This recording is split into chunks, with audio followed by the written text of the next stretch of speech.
قيمة السوبر قلت شوي قليلا، كان فيه اهتمام كبير، كان فيه حضور. انظر وتابع المنظر الذي أمامك، المنظر الذي أنهى الكلمات وأنهى الوصفات وأنهى كل أبيات الشعر. انظر إلى هذا المدرج، إنهم يشاهدون. الزمالك بقى، أنا توقعت الزمالك يكسب السوبر كمان. الله الله الله.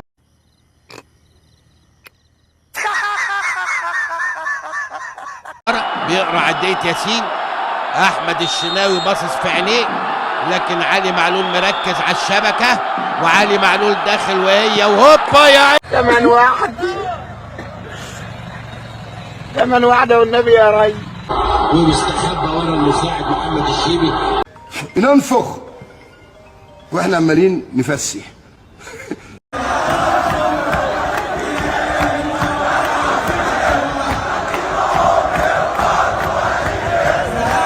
ارفع يا محمد، ارفع يا محمد، ارفع يا محمد. هوبا هوبا هوبا هوبا هوبا هوبا، كأس السوبر. وفي نهاية الحلقة ندعو لنادي الزمالك ان يشد حيله ان شاء الله، واخد بالك انت ازاي، عشان يلعب في دوري الشركات.